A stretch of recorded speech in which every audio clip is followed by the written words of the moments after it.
Hey everybody, today we have the K5 behind me. Super excited to show you what MBRP has. But before that, let's take a look at the factory system. Now, this factory system has small tubing. It starts with a resonator up front, goes into this small wide pipe which restricts flow, and into these two massive mufflers at the end with small understated tips.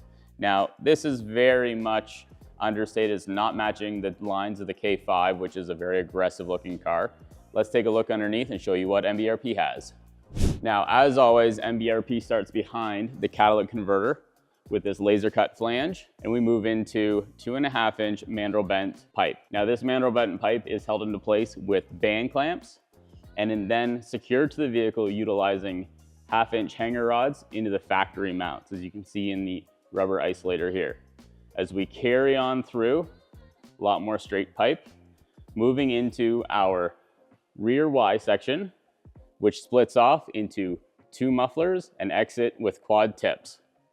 Now, this system gives the car that aggressive sound without being over the top, and it definitely matches the great styling of the K5. This system is available in both T304 stainless steel with carbon tips and aluminized steel with stainless steel tips. Now let's get this down and show you what it sounds like.